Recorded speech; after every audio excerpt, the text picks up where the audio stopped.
Welcome to Esoteric Thoughts. Today we have what I would say is one of our resident scholars, Ralph Ellis, joining us. Today, Ralph, can you give us a scholarly critique of Bart Ehrman's work and how it differs to yours and what issues you have with his work?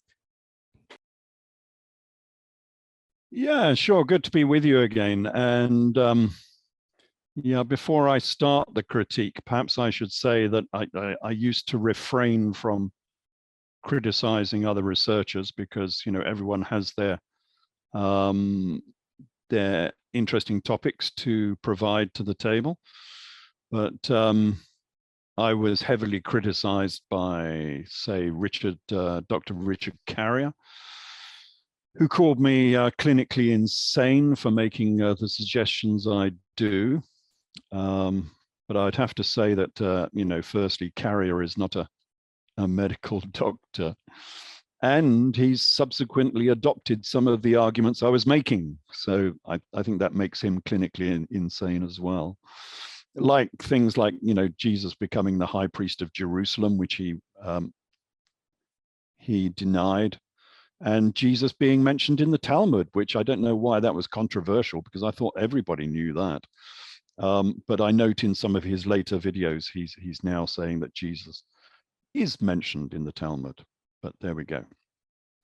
So that brings us on to Bart Ehrman, who is a classically trained scholar who has become agnostic or atheist, I'm not quite sure which, and quite influential in the market. And I'd never read him until about 6 months ago, because I don't, I just go from the original text. I don't read and regurgitate other people's material. I largely go from the original text. The only people I tend to use from independent researchers, I've used a bit of Eisenman's material because I think that's very good. And people like Adam Clarke, who made a concordance to the Bible where he wrote a critique of every single verse in the Bible, from Genesis to Revelations. I mean, that's a lifetime of work. And he did it very well. He knew not only the standard Bible, he read it in 4 different languages. He was using the Syriac, the Greek, the Armenian, the Coptic, and the Latin. So he was using all of the texts and comparing them one with the other. And you get a lot of good information from people like Adam Clarke that you just simply wouldn't get if you read it in the English, if you're just reading the King James. So I do use people like that. But I've never used people like Ehrman, Price, or anyone like that. I don't use their material at all. So I read Ehrman, as I say, about 6 months ago. And I wasn't that impressed, I have to say. I mean, it's all good information. It's all true information. There's no well, yeah, there is disinformation. There is an amount of information that has been left out, I think, which therefore makes it disinformation by omission.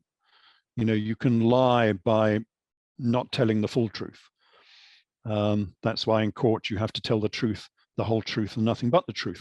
You have to tell the whole truth, not missing out bits that you don't like. And I think he misses out quite a few bits. So the first thing I noticed was in what book was this? I can't remember what book this was. Anyway, it was a famous book by Ehrman. And the very first sentence in the book was, and I'll quote it, he says, Jesus was a low-class preacher from the backwaters of rural Galilee who was crucified for crimes against the state. Now, superficially, you might say, well, what's wrong with that? That's fairly reasonable, isn't it? But that is a sentence purely from the Catholic viewpoint. That is not an independent researcher. And I called it a heap of hogwash because he's assumed that Jesus was a low-class preacher. Why is that? You know, apart from it being the Catholic indoctrination that he was a low-class artisan.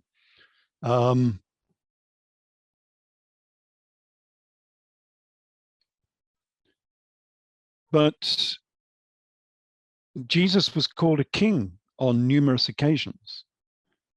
Well, what if he was a real king? Okay, they tend to make out that is just a form of acclamation for Jesus, and that really, really, he was an artisan, you know.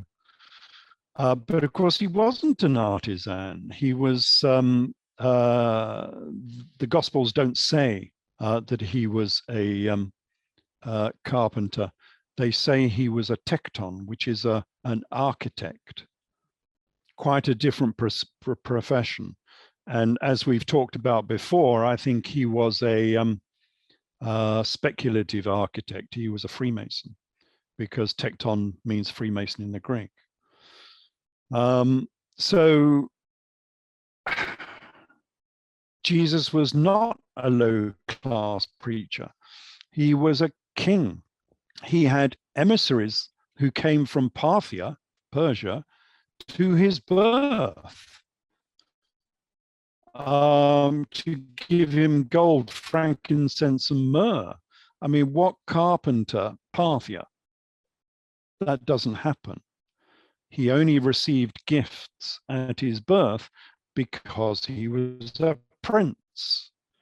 And he was a prince, as we've talked about before, who was linked to Parthia through his mother's line. Well, that turns the story on its head a little bit, doesn't it? Here was a prince who was feared by the king of Judea. So much so that we have the killing of the innocents in Nazareth. Why was the king of Judea afraid of a carpenter? Again, it shows us that he was a real prince. That's why he was afraid of this new birth on his lands, because here was a prince who was possibly better connected royally than he was, because of course Herod and the Herod's sons were not really from the royal line of Judah.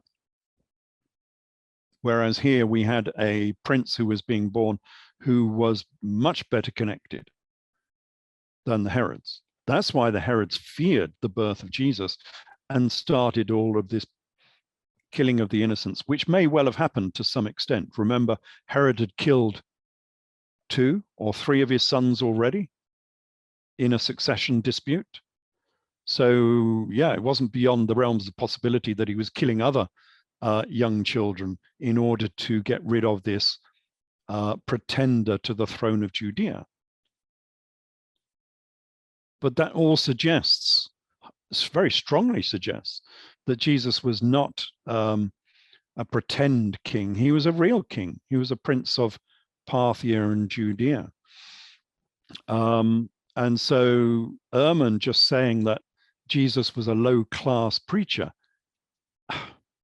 that's only half the story. It's not even half the story. It's maybe only 20%. And to omit all of the other problems that go along with this that indicate that Jesus was a wealthy aristocrat and his disciples and followers were wealthy aristocrats, we'll go through this in a minute, is denying the reader a full evaluation of the text that he's going to look at. And so really, the opening sentence is a complete reversal of the sort of scientific method. He's defined the answer before asking the question. He's got the conclusion before He's even started the prologue. I mean, we're only talking about the first sentence here. And he goes on in the same sentence. He says that Galilee is a backwater. Jesus was born in the backwaters of Galilee.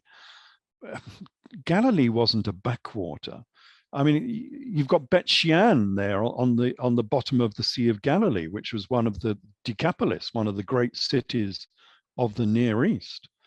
You've got the Tiberias, which was a very rich and influential city on the Sea of Galilee. You've got the famous zodiacs at Hamat Tavera and Zippori, which indicate that Galilee was a center of learning. Josephus Flavius was the army commander in command of Galilee. Why did such an important character as Josephus Flavius be given command as the chief of police in Galilee if it was merely a backwater? It wasn't. Galilee was the center of the rule of Jesus of Gamala and Sepphoris, the character who I link up with the biblical Jesus, who was the leader of 600 rebels. 600 rebel fishermen. Now, who was the leader of 600 rebel fishermen in the first century? That is all happening in Galilee. It was not a backwater, and Jesus was not a, what did he call him? A low-class preacher. Simply not true. In fact, most, if you read the Jewish Wars, written by Josephus Flavius, most of the action takes place in Galilee. Not in the rest of the Near East and Judea, but in Galilee. And then again, in the same sentence, we haven't got beyond the first sentence of his book yet. He says that Jesus was crucified by the state. Well, there's an open-ended question for starters, isn't it? What state? He's implying, I think, from that he was crucified by the Jewish authorities. But of course he wasn't, because he was crucified. Crucifixion was a Roman punishment, not a Jewish punishment. The Jews would have stoned him. But he was crucified. So he was crucified by the Roman state, not the Jewish state. And to leave that off that first sentence is, it's lying by omission, because it's absolving the Romans from this and laying the blame on the Jewish authorities, as far as I read it. So it's almost a continuation of the Christian blood libel against the Jews. Oh, it was the Jews that did it, nothing to do with the Romans. Nothing could be further from the truth. This was a dispute between Jesus and the Romans, because he didn't want the Romans on his Jewish lands, his Nazarene Jewish lands. And so this was a dispute with Vespasian. This is the whole problem that I have with the dating of the traditional dating of the Gospels, which date the Gospel events to the AD 20s and 30s, when it should be dated to the AD 60s and AD 70, and the Jewish revolt against Rome. So Jesus was crucified by the state of Rome, not by the state of the Jewish authorities in Jerusalem. So, this is just the first sentence in the book. So how can we take Ehrman seriously as a researcher if he makes such broad brush claims in the first sentence of his book?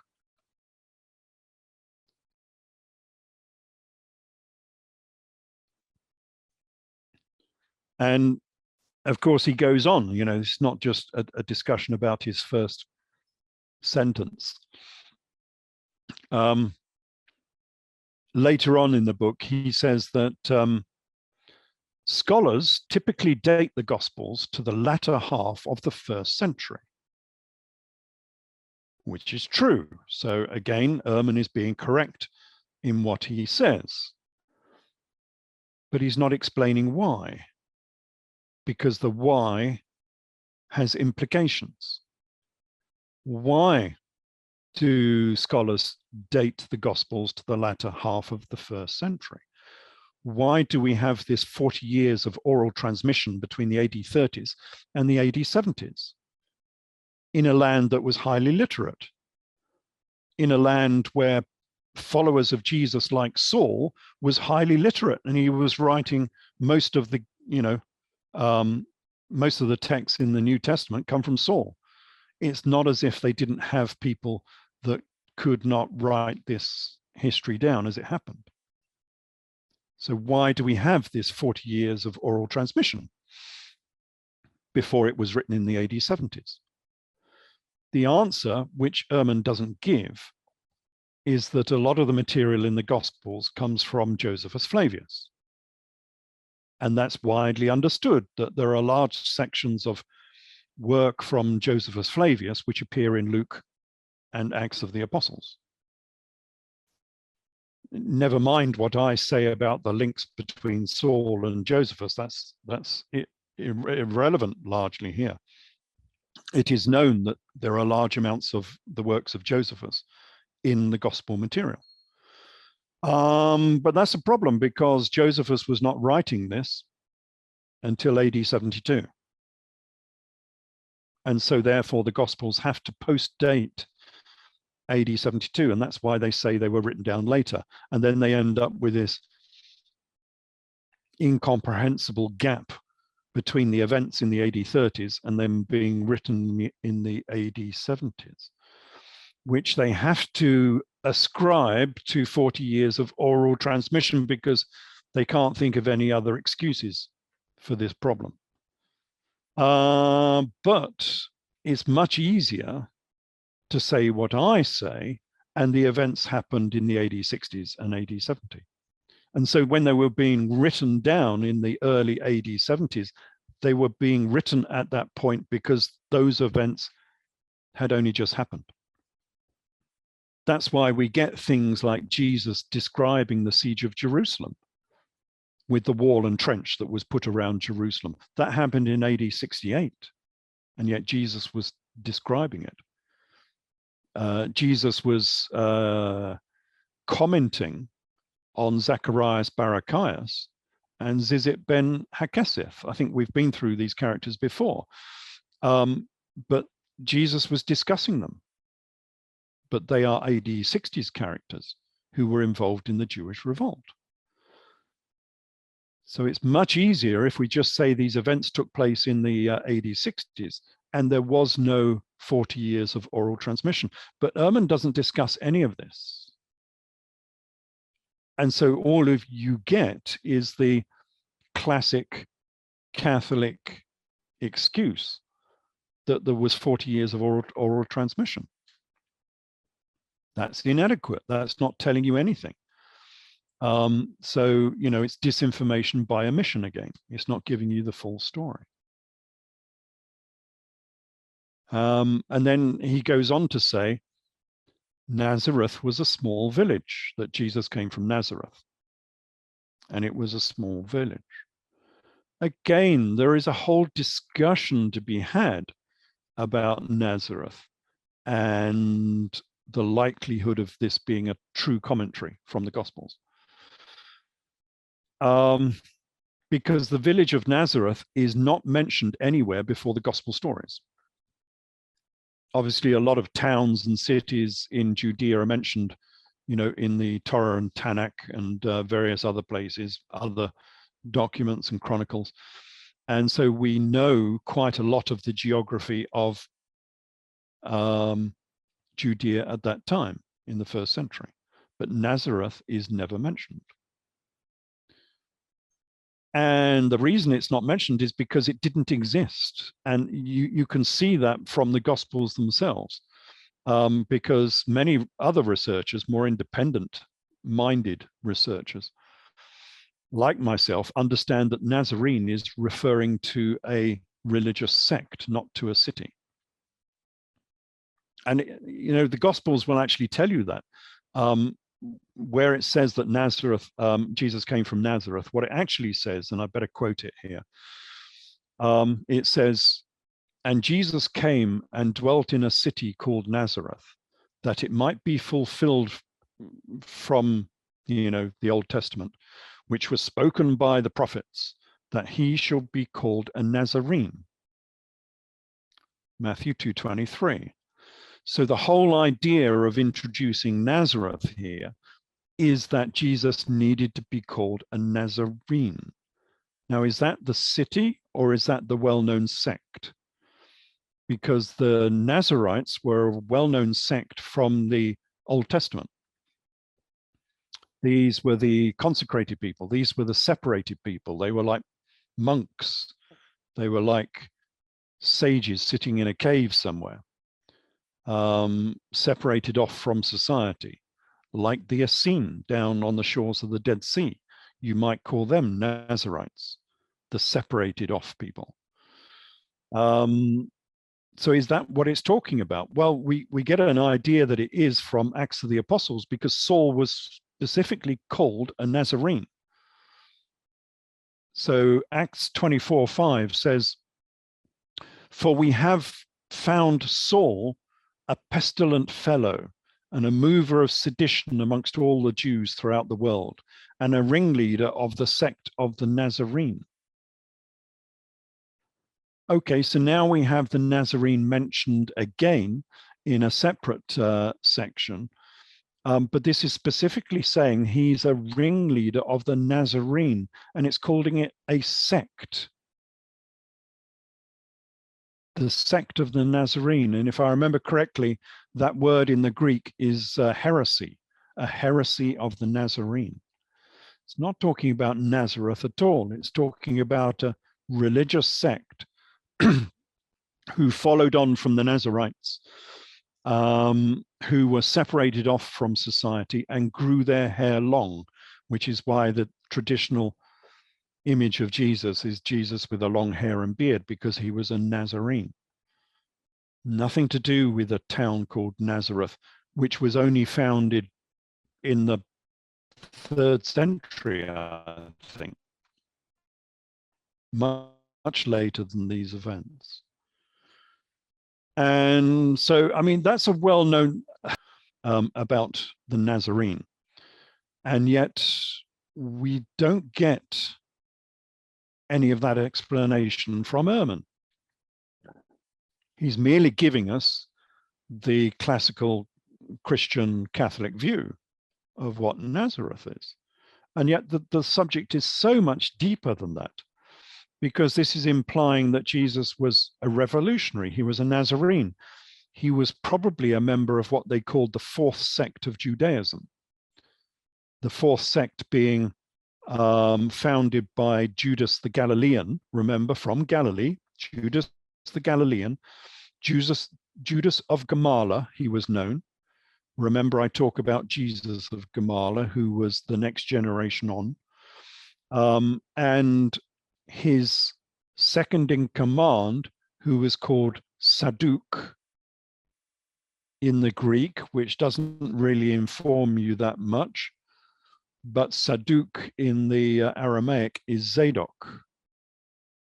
And of course, the Essene on the Dead Sea were the sons of Zadok, the just. And the brother of Jesus was called James the Just, James the Zadok.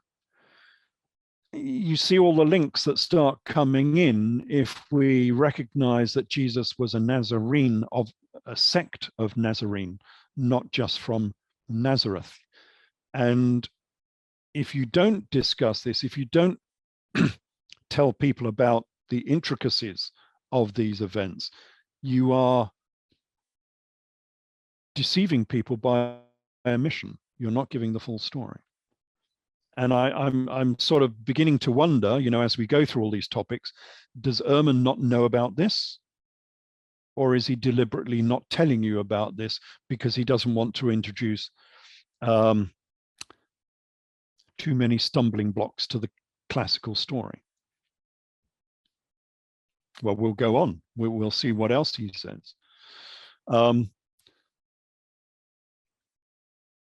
Ehrman, he quoted this from the Bible. So this is a quote he uses in his book. And it says, nations will be gathered before Jesus, and he will separate the people from one another, like a shepherd separates the sheep from the goats, with the sheep on his right and the goats on his left. And okay, if you're looking at that in sort of classical, sort of Catholic terms, we're talking about agriculture again. Because, you know, the Gospels and the Old Testament will always talk about this in agricultural terms. But hold on a minute. If you go down to the shores of the Sea of Galilee, you've got that great zodiac at Hamat Tavera, which is a first century zodiac, as I've demonstrated, with all the classical images from the zodiac on it, including the sheep and the goats, Aries and Capricorn. And that's not the only one. I mean, there are 6 of these zodiacs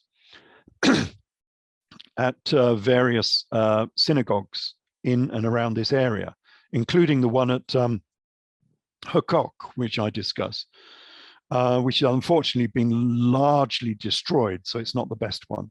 So the best one really to look at this is Hamat Tavera, and it's available online. You can sort of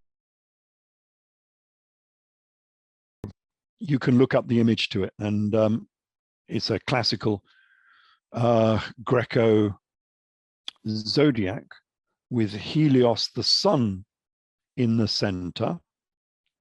So it's highly heretical, but it's Jewish because the image above it is of the Temple of Jerusalem and the Ark of the Covenant and the shofar and all of the accoutrements of Judaism. So we know it's a synagogue with a Greek zodiac on the floor, a large one. It's about 4 or 5 meters across.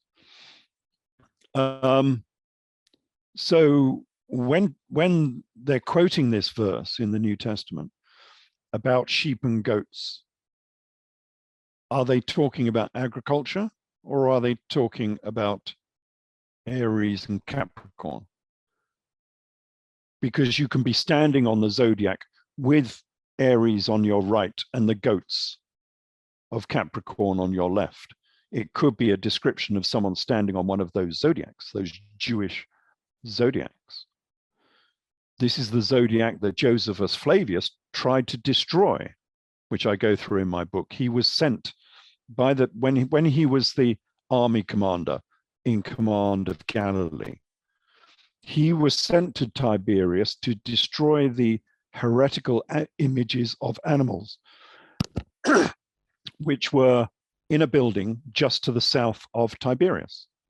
And of course, if you go just to the south of Tiberias, you come to Hamat Tavera, where there are heretical images of animals on the floor.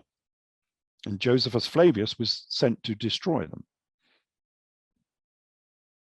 So this is very pertinent. And this zodiac was owned by Jesus of Gamaliel of Cephius. This was the very guy who owned this zodiac.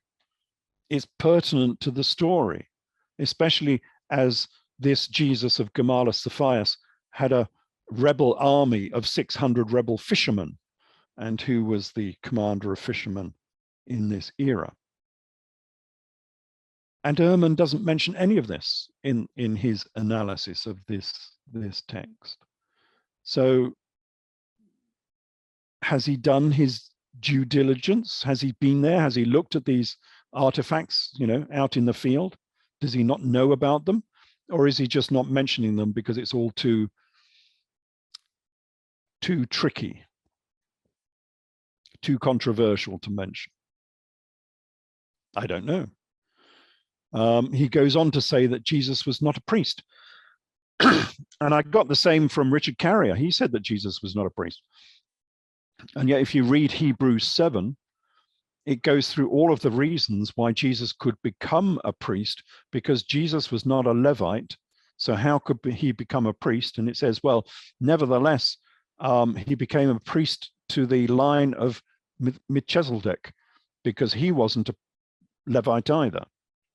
And he was elected to become high priest, rather than being, from the line of the Levites.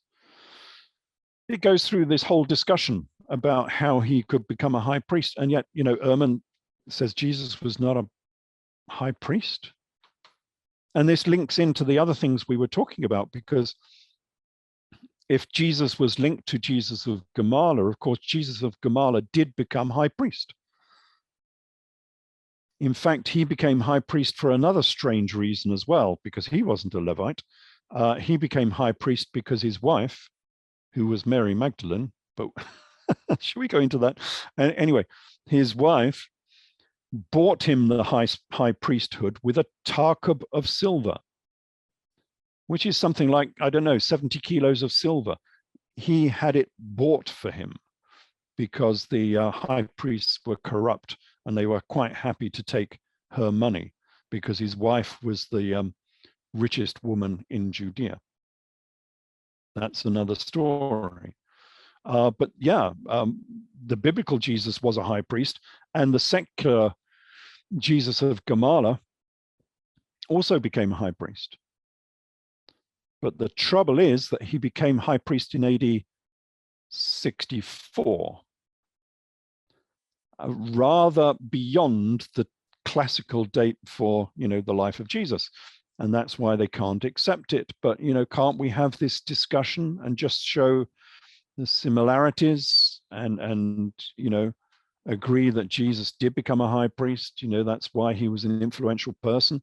He wasn't just sitting there with his plane making wooden chairs or something in his workshop. This was an influential guy. He was called a king. He was called a high priest. That's why he became influential. And then Ehrman says, what did he say? He says, Jesus did nothing to make the people think he was the anointed one. And Christians never said that Jesus was the king of the Jews, which I would dispute, because you have that claim on 36 occasions within the New Testament that people were calling him the king of the Jews. So I don't know where he gets that from. But I didn't like this claim that Jesus did nothing to make people think he was the anointed one. How can he say that? We have the anointing of Jesus at the house of Simon, and the anointing was done by Mary Magdalene, Mary of Bethany, and she anointed him with spikenard oil. What does he think that little ceremony was all about? He was just sitting at a table and someone comes along and just spreads some oil on him just for no good reason. Oh, you're a bit smelly today, Jesus. Here's some nice fragrant oil. I'll stick this on you. Cover up your smell. You should have had a bath yesterday. It's got nothing to do with that. This was a ceremony to make Jesus the anointed one, the anointed king, priest king of the Jews. That's why he was called the King of the Jews. He could only be called the King of the Jews, as he was in the Gospels, if he was anointed. And here we have an anointing. And the only problem for them and for us is that this took place in a house rather than in a palace or the Temple of Jerusalem. And the reason for that is that Jesus was away from home. He was down in Judea. His family, as the Edessan monarchy, were back in Edessa. The Edessan king had died. They had word from the north that his father had died, and he needed to be made king immediately. As you probably know, this transition between king and prince was always a tricky time for all monarchs throughout the whole of the world. and you had to establish yourself as the king as quickly as you possibly could. And he couldn't afford to wait 26 days. It took 26 days. We have this from Madame Aguirre, who gives us a complete itinerary of her tour of the region. And it took her 26 stations, 26 days to get between Jerusalem and Edessa. He couldn't afford to wait 26 days. Anything could happen in that amount of time.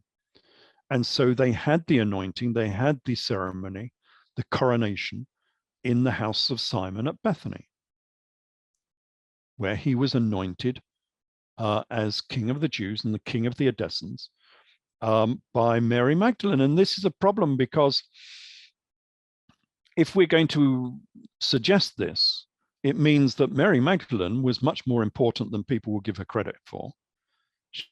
She was no mere prostitute. She was a high priestess. Otherwise, she could not do the anointing. Remember when Queen Elizabeth II of Great Britain was anointed, and she was anointed in exactly the same fashion at her coronation. She was anointed by the Archbishop of Canterbury, not by some prostitute from Soho.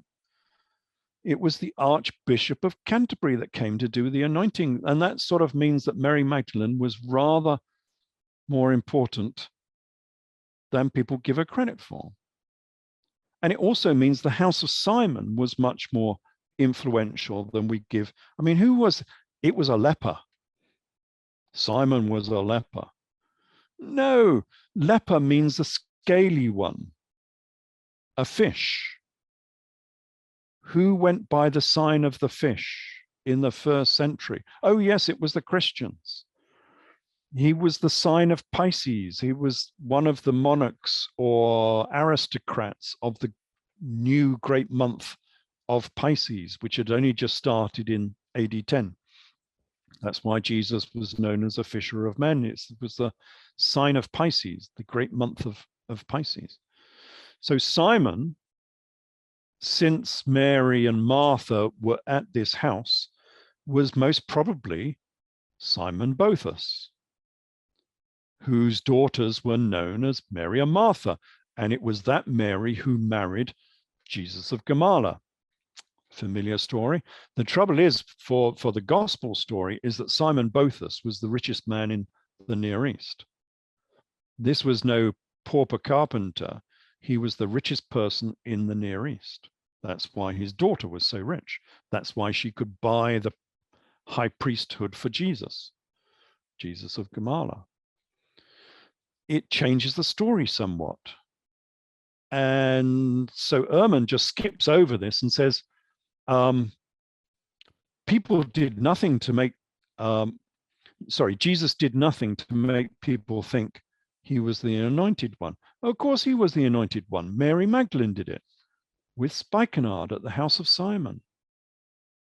But that's not discussed. So again, deceit by omission, which is why I didn't like this book. It's not telling you the whole truth. And people need to know that there is a lot more behind this than Ehrman is actually telling you about. So yeah, the whole of that book lacks vigor. Either he doesn't know about these topics, or he's deliberately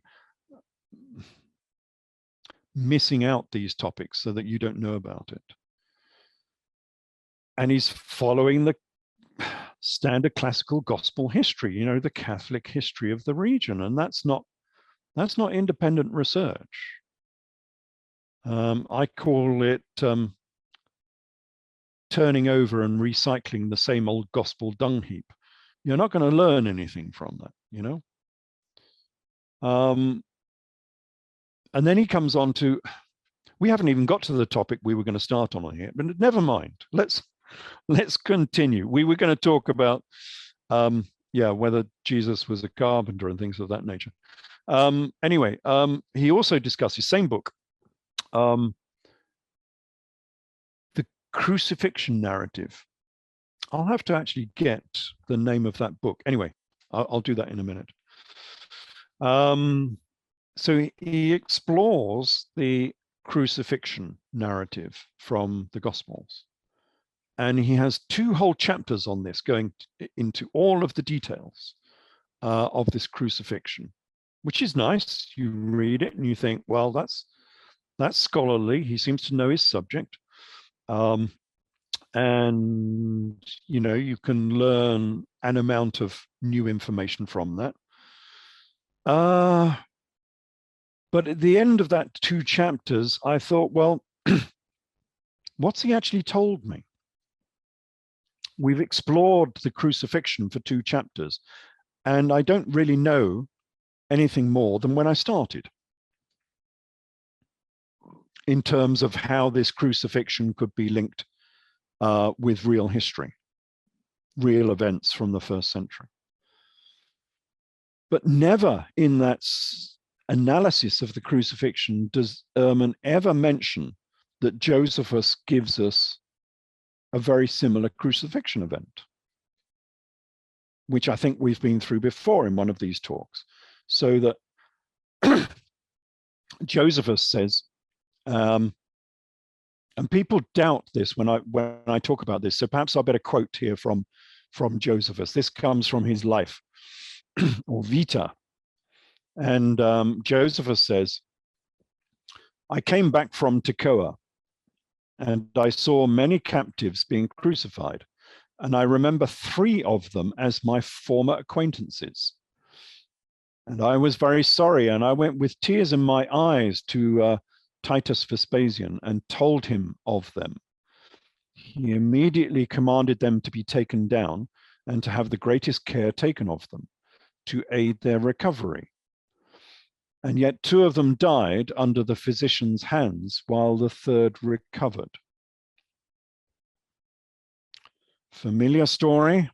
Yeah, here we have 3 leaders of a revolt, and Jesus was a leader of the revolt. It says so in the Gospels. That's another thing that Richard Carrier denied that. He said, nowhere does it say that Jesus was involved in a revolution. But he was jailed alongside revolutionaries who had committed murder in the revolution. What does he think he was? Why does he think he was being crucified? He was a revolutionary. The only question is, which revolution? And here we have a very, very similar story from Josephus Flavius about 3 revolutionaries who were taken down early from the cross because of a guy called Josephus, who was the guy who took them down from the cross. And one of them survived, almost like he had died and been resurrected, sort of thing, almost. And Ehrman doesn't tell us about this, never mentions it at all. Does he not know this story? Has he not read Josephus Flavius? And the problem with this story is that this story took place in AD 70, not in the AD 30s. And B, it rather implies that Joseph of Arimathea was Josephus ben Matthias, Josephus Flavius, because his father was called Matthias. So, you know, it explains, and we'll go through this later, a theory is just a theory unless it starts becoming explanatory and it tells you things that you didn't know before. And one of the things we didn't know before is who this guy called Joseph of Arimathea was. He just sort of steps out from history at the end of the Gospels for no good reason. We don't know who he is, but the Gospels assume that you know who he is. And he has the authority to go and talk to the governor, which not many people can do, of course, and ask for some rebels to be taken down from the cross, because he's so powerful he can overturn a court decision, as it were, and take these people down from the cross. Well, who was this guy? We don't know. But the story from Josephus Flavius is that it was Josephus ben Matthias himself. And of course, he would fit that bill very well from the gospel accounts.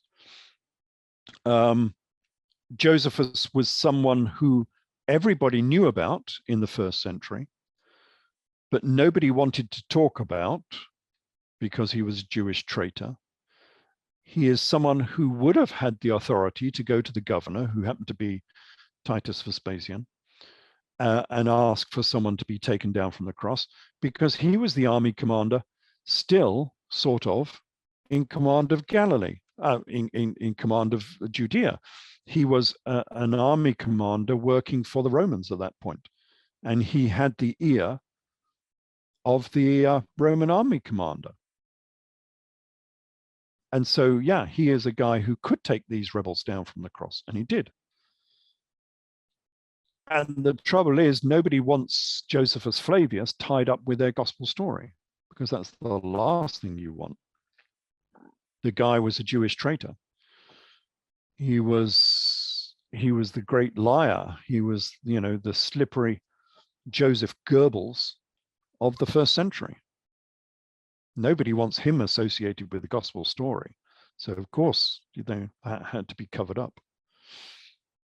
And it implies that we have this chronological chasm, 40-year chasm, between when the Gospels are traditionally dated in the AD 20s and when it actually happened in the AD 60s. And again, Ehrman is not mentioning this.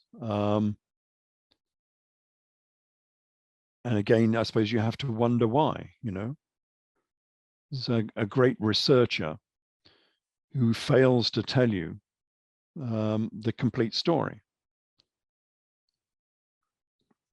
And then we come on to what we were going to discuss in the first place, which is, I was just watching a video of Bart Ehrman. And in that, he stated that at the crucifixion, when they were in jail and they were having this court procedure to discuss the fate of Jesus. And Ehrman said that Barabbas was the insurrectionist, while Jesus was the pacifist. And I thought, well, how can you say that? As an independent atheist, Gnostic, agnostic, perhaps, researcher, how can you say that Jesus was the pacifist? I mean, that's the Catholic line. That's not the line of an independent researcher. And you only have to read the Gospels for that. You don't need to go into any of these complexities. You just need to read the Gospels, because it was Jesus who told his disciples to go out and buy swords. What pacifist goes out and arms all of his disciples? Not a pacifist, I would suggest. And people don't know this, because I've written about this on my Facebook site, and I keep saying, where does it say that? All these people, really upset. Where does it say that? Where does it? You're making it up. You're making it up. No, let me quote, because, for the people who don't know about this. This comes from Luke 22:36, and it says, then Jesus said unto them, but now he that has a purse, let him take it, and likewise his wallet. And he that has no sword, let him sell his garments and buy one. He's telling his disciples to go out and use their purse and use their wallet and buy swords. And if you don't have enough money to do so, then sell your clothing and buy a sword. And Richard Carrier came on, and what did he say? Let me get this right. He said, no event on the Mount of Olives where Jesus was captured with the event on the Mount of Olives where the Egyptian false prophet was captured, because they are very similar events. They're almost identical. And Carrier said, nowhere in that narrative does it say that the disciples on the Mount of Olives were armed. Hold on, carrier. Have you read the Gospels?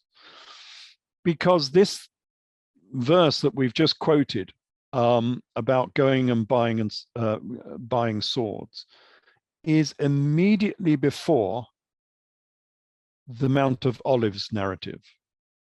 Literally a couple of verses before the Mount of Olives.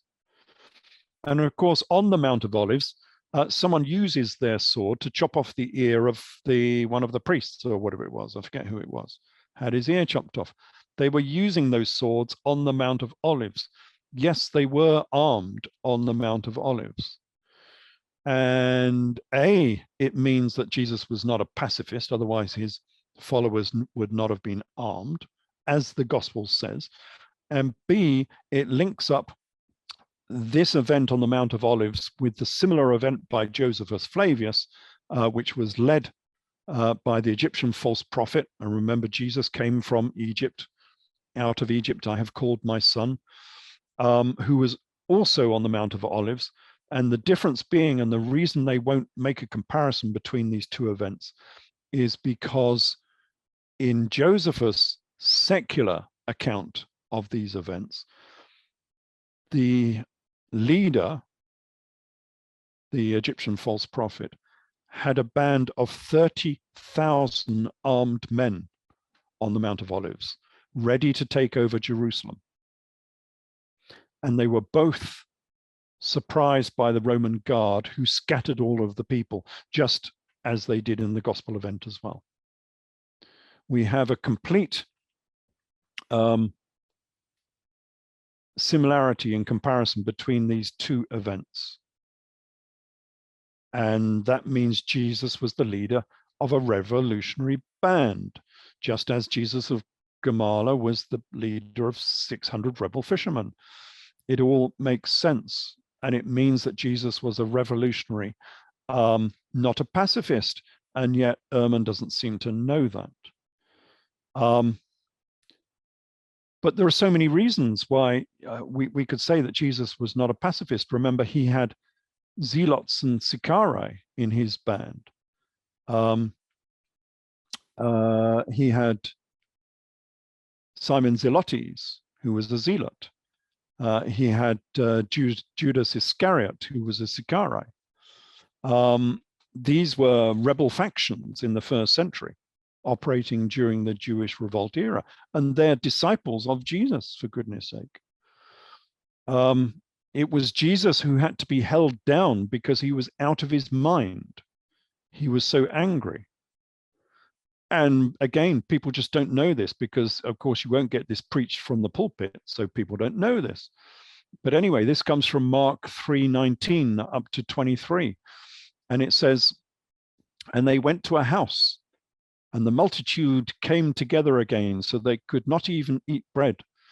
And when Jesus' friends heard of it, they went out to lay hold of him, for they said, 'He is incandescent. He is beside himself,'" is the King James Version translation. "He is angry." And the scribes which came down from Jerusalem said, "Well, Jesus has Beelzebub, the Lord of the flies, and by the prince of devils, he casts out devils." Yeah, okay, some pacifist. This guy was so angry with the press of the crowds around him that he was getting angry and lashing out at the crowds. And his disciples had to lay hands on him and hold him down because he was angry. He was no pacifist. He was a prince of the realm, and prince of the realms don't have people squashing against him, so he can't even eat bread. And so he was angry. And Ehrman doesn't know about this. And it was Jesus who was the glutton and the drunkard. And again, I've got so many emails saying, "You're wrong, you're wrong." Where does it say this? Well, have a look at Luke 7:34. And it says, "The Son of Man has come eating and drinking, and you say, 'Behold, a gluttonous man, a drunkard, and a friend of tax collectors and wicked men.'" Yeah, he was a drunkard. They're comparing him with John the Baptist because he was, very clean living. And Jesus wasn't. Why? Because he was a prince of the realm. He was a wild child, as most princes are before they become king. I mean, you've only got to look at Prince Andrew, for goodness sake. He has the worst reputation ever. Why? Because he's a prince with nothing to do. And he gets into trouble, as we've all seen. And I've no doubt the Jesus character before his father died was very much the same.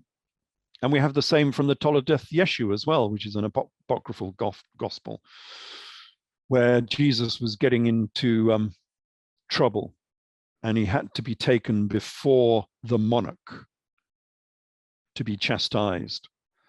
And who was the monarch? It was Queen Helena of Edessa that he was taken before, who was the Queen of Judea in the AD 50s. And again, people won't know that because it's not discussed. But Queen Helena of Edessa Adiabene became the Queen of Judea in the AD 50s, and she had the largest palace and the largest tomb in Jerusalem because she was the queen. And Jesus had to be taken before the queen because he got into trouble for all of his escapades. Yeah, he was a wild child before he settled down and became the monarch. And it was Jesus who said, going back to the Gospels, it was Jesus who said that he came not to bring peace, but a sword. And he would set father against son. And again, people don't know of these verses because it's quoted on several times in the Gospels. So I'd better quote it. So this comes, I've taken Matthew 20, verse 34 to 36. And it says, Jesus says, "Think not that I have come to send peace on earth. I came not to send peace, but a sword. For I have come to set a man at variance against his father, and the daughter against her mother, and the daughter-in-law against her mother-in-law, and a man's foes shall be they of his own household." He's describing a civil war, setting father against son, which is exactly what, civil wars tend to do. So what civil war is he talking about? It's quite obvious from later discussions. He's talking about the Jewish revolt, which was a civil war against the various factions within Jerusalem. There were 4 or 5 different factions who were all fighting each other at that time. This was in the AD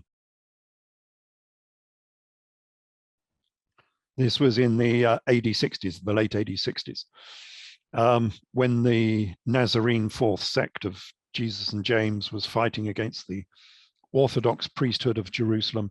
And then we had all sorts of factions came in and joined this revolt. And it turned into a civil war with a father at variance against his son, etc., etc. It's a good description. But clearly, Jesus was not a pacifist. You would not have a pacifist, think of Mahatma Gandhi or something saying, I have not come to send peace on earth, but a sword. You have to excuse me again.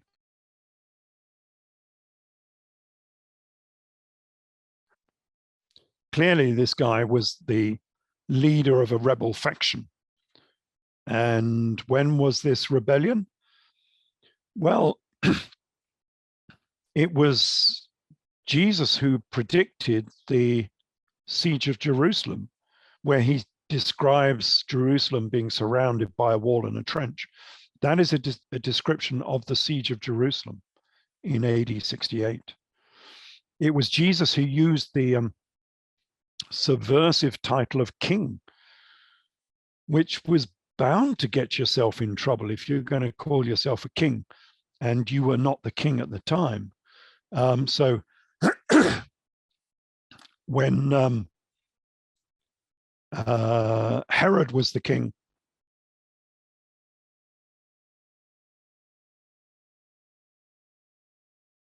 excuse me, when Herod was the king, when he was born, whichever Herod that was, it was probably Herod Archelaus.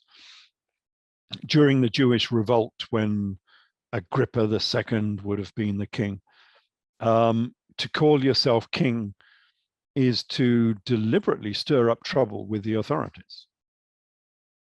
That is not the role of a pacifist who is there to accept the authorities, but preach perhaps doctrines against what the king is saying, perhaps a bit like John did, but that is the role of a pacifist. Not to call yourself a king and say you are equal to or better than the secular king who is the king of the land. And it was Jesus who was, we've mentioned this already, who was jailed alongside revolutionaries who had committed murder in the revolution. It's a good indication that Jesus was involved in that revolution and was probably the leader of that revolution, as the secular history says. But Ehrman doesn't mention any of that. So he's just saying that Jesus was a pacifist. And it's clearly not the case, even from the Gospels themselves, let alone all of the information I've taken from the works of Josephus and other apocryphal Gospels. He was not a pacifist. He was clearly royal. He was clearly a leader of a rebel faction, and his rebel faction quite clearly had a revolution, a revolt, an armed revolt against the authorities. He was not a pacifist, but Ehrman doesn't mention any of this. And so if listeners go and read Ehrman, there's some good research there. Everything he says can be taken as the truth. They're not deliberate lies, but there is so much lying by omission. If you're not giving the full story, you are effectively lying to your readership. And I still don't know if that is deliberate or just through ignorance. I don't know. There are so many aspects of this, as we've just seen in this talk, that suggest a very different story to what he's giving in his books. So anyway, that's my take on the Ehrman books.